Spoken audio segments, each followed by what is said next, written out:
بسم اللہ الرحمن الرحیم.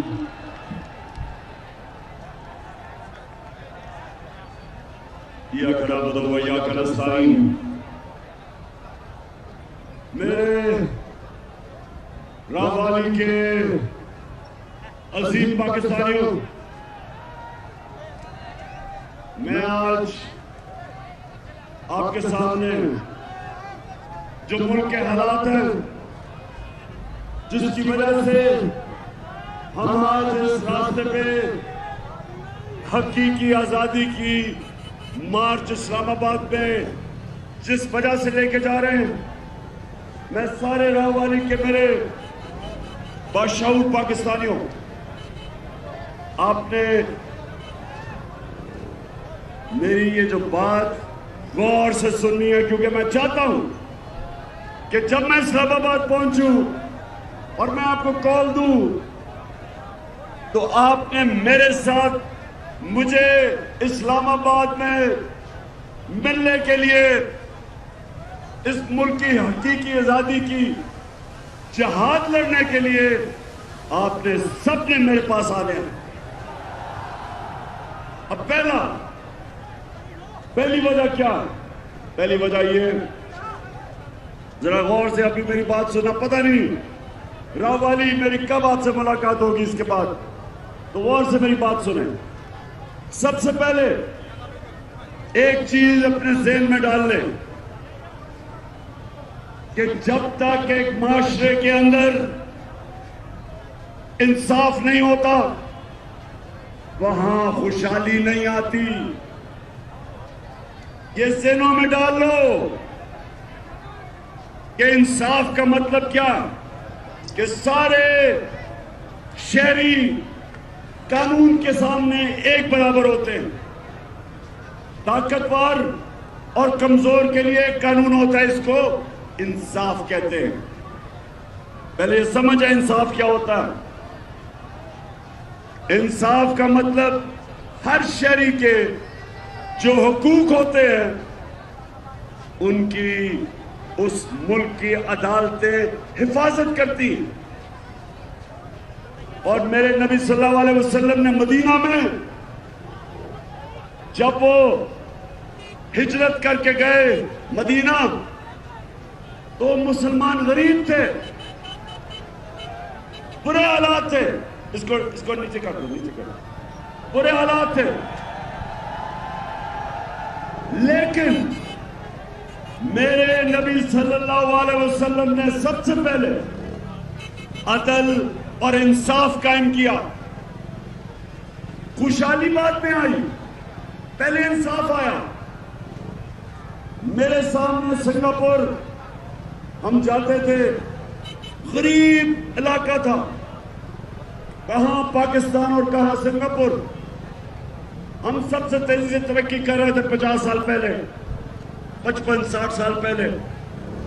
سنگاپور آزاد ہوتا ہے، ایک ان کا لیڈر آتا ہے اور سب سے پہلے انصاف قائم کرتا ہے. سنگاپور میں سب سے پہلے کمزور اور طاقتور کے لیے ایک قانون بناتا ہے، کرپشن ختم ہو جاتی ہے. پاکستان آج ہماری اوسط آمدنی تقریباً $2000 ہے.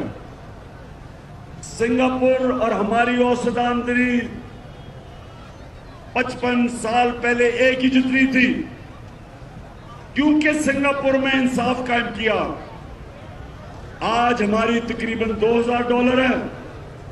سنگاپور کی $60,000 اوسط آمدنی ہے. آگے نکل گیا کیونکہ اس نے رحمت للعالمین میرے نبی صلی اللہ علیہ وسلم سب انسانوں کے لیے رحمت بن کے آئے تھے. جو بھی ان کے راستے پہ چلے گا، چاہے وہ مسلمان ہو یا نہ ہو، اللہ کی نعمتیں برکتیں آئیں گی، خوشحالی آئے گی. وہ آگے نکل گیا. ہمارا سب سے بڑا مسئلہ، میں اپنے نوجوان کو بتانا چاہتا ہوں، سب سے بڑا مسئلہ یہ ہے کہ انصاف نہیں ہے. چھوٹا چور چوری کر کے جیل میں، اور بڑا ڈاکو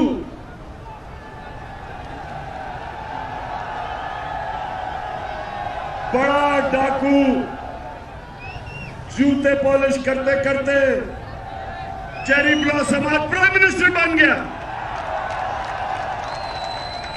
ذرا یہ ذرا سنیں. اور کیونکہ میرے عظیم لیڈر، میرے اللہ کے پیغمبر، انہوں نے، میں چاہتا ہوں ساری قوم، میں بلکہ انشاءاللہ جب ہمیں اللہ نے حکومت دی تو میں چاہوں گا کہ ان کی حدیث ہر اسکول میں لگی ہو، ہر یونیورسٹی میں لگی ہو، ہر آفس میں لگی ہو. اور وہ یہ کہ میرے نبی نے کہا کہ تمہارے سے پہلے بڑی قومیں تباہ ہوئی.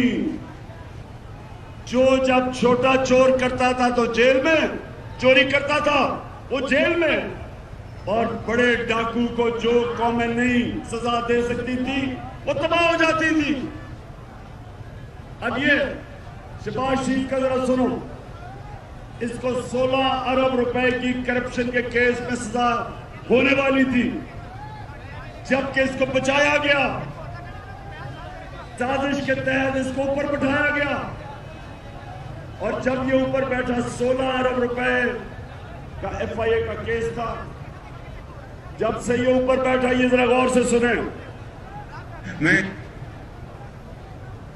کیا کروں؟ سنیں ذرا. سب سے پہلے چار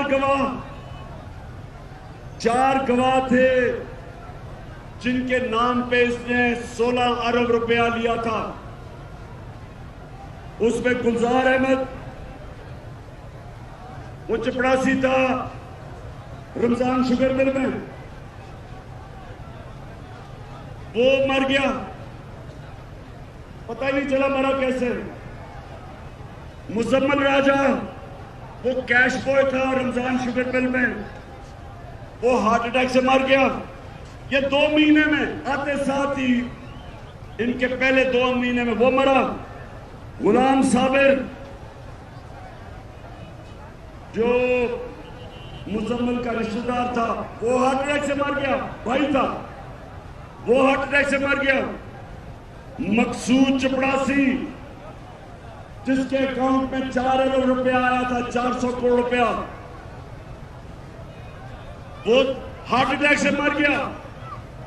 ڈاکٹر رضوان جو ایف آئی اے کا انویسٹیگیٹ کر رہا تھا یہ کیس شہباز شریف کا اور بیٹوں کا، وہ انویسٹیگیٹنگ آفیسر، وہ ہارٹ اٹیک سے مر گیا. اور ایک اور جو انویسٹیگیٹ کر رہا تھا ندیم اختر، اس کو بھی ہارٹ اٹیک ہوا لیکن وہ بچ گیا. اب یہ سنیں، کسی اور ملک میں یہ ہوتا، میں یورپ کی بات کر رہا ہوں، میں ان ملکوں کی بات کر رہا ہوں جدھر انصاف ہے. ابھی انویسٹیگیشن ہونی تھی، اس کے اوپر انویسٹیگیشن ہونی تھی. کسی نے نہیں پوچھا کہ کیسے سارے لوگ جو گواہ تھے سب مر گئے. اور اس کے علاوہ رانا ثناء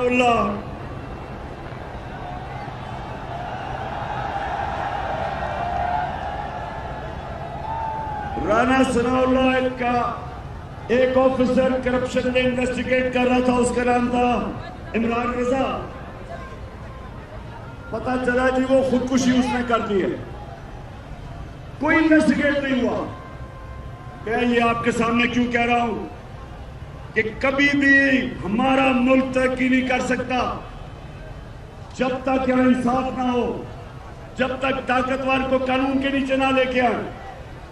میں نے 3.5 سال جو میں اقتدار میں تھا پوری کوشش کی کہ بڑے بڑے اس ملک کے جو مجرم اور ڈاکو جو 30 سال سے اس ملک کو لوٹ رہے تھے، میں نے پوری کوشش کی کہ کسی طرح ان کو سزا ہو. لیکن خفیہ ہاتھ تھے، ان کو سزا نہیں ہوتی تھی.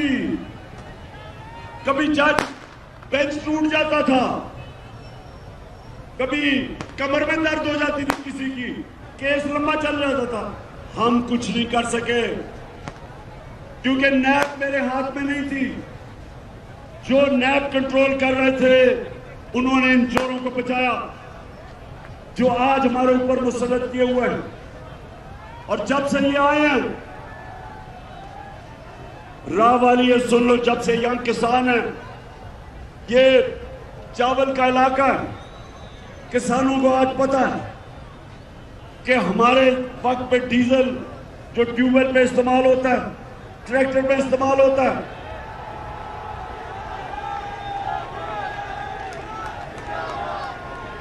سوری میں غلط سے کہہ گیا، فضل الرحمان جو استعمال ہوتا ہے ان ساری چیزوں میں، 150 روپے لیٹر قیمت تھی فضل الرحمان کی جب ہم تھے 6 مہینے پہلے. آج 236 روپے پہ فضل کی قیمت اوپر چلی گئی ہے. پٹرول وہ بھی 150 روپے لیٹر. تو یہ جو ساری مہنگائی ہوئی ہے یہ جب سے چور اوپر مسلط کیے گئے. بجلی کے بل جو لوگوں کے پاس آ رہے ہیں، سب کو سوال پوچھنا چاہیے کہ کون سی قیامت آئی 6 مہینے میں کہ ساری چیزیں مہنگی ہو گئی. 50 سال میں سب سے زیادہ مہنگائی ہوئی. تو آگے جا کے میں نے یہ سوال کرنے ہیں کہ کون ہے اس کا ذمہ دار؟ کس نے یہ کیا کہ ان چوروں کو اوپر بٹھا دیا اور ان کے سارے کیسز ختم ہونے شروع ہو گئے، NRO ملنا شروع ہو گیا، مریم بھی بری ہو گئی، مریم کا پاپا تیاری کر رہا آنے کی، شہباز شریف کے بھی کیس ختم ہو گئے، حمزہ شریف کے کیس بھی ختم ہو گئے، اور وہ اس ملک کی سب سے بڑی بیماری زرداری، اس کے بھی کیس ختم ہونے شروع ہو گئے. اب انہوں نے قانون ایسا بنا دیا ہے، راہ والی کے نوجوانوں یہ سمجھ لو، قانون اب یہ ہے کہ صرف چھوٹا چور پکڑا جائے گا. آپ سے اگر میں بڑا ڈاکہ مارتا ہوں اور میں ملک سے پیسے باہر بھجوا دیتا ہوں، کوئی پاکستان کا قانون اب مجھے نہیں پکڑے گا. انہوں نے آ کے نیا قانون بنایا، انہوں نے قانون اب ایسے بنا دیے کہ صرف چھوٹے چور پکڑے جائیں گے. اس لیے انصاف کے لیے ہم سب آج اسلام آباد روانہ ہیں، کیونکہ یہ قوم محمد مصطفیٰ صلی اللہ علیہ وسلم کی امت ہے. دنیا کے عظیم ترین لیڈر کی ہم امت ہے. ہم بھیڑ بکریاں نہیں ہیں، ہم گائے بھینسیں نہیں ہیں کہ آپ لاٹھی مار کے کبھی ادھر موڑ دیں کبھی ادھر موڑ دیں. آج انہیں کل کہتے تھے چور ہیں، آج کہتے ہیں کہ جی وہ NRO دے دیا، اب صاحب پاک ہو گئے ہیں. مشرف نے ان کو چور کہا تھا، ان کے اوپر کیسز کیے، اس نے پھر NRO دے دیا. یہ قوم، نوجوانوں سب تیار ہو جاؤ. اگر قوم اپنے حقوق کے لیے نہیں کھڑی ہوتی، ان کو جانوروں کی طرح رکھا جاتا ہے. جانوروں کی کوئی حقوق نہیں ہوتے. جانوروں کے جنگل کے قانون میں انصاف نہیں ہوتا، جانوروں کے معاشرے میں انصاف نہیں ہوتا، انسانوں کے معاشرے میں انصاف ہوتا ہے. اور ہم یہ انصاف جس سے ہم آزادی چاہتے ہیں، اپنی حقیقی آزادی، اس کے لیے نکلے ہیں. آپ نے سب نے میرے ساتھ دینا ہے. اور میں آپ سب کے سامنے آخر میں یہ کہتا ہوں کہ میری نظر میں اس سے بہتر ہے کہ انسان مر جائے بجائے غلامی کسی کی کرے. میں میاں طارق تمہارا بھی شکریہ ادا کر رہا ہوں، اور جمال ناصر آپ کا بھی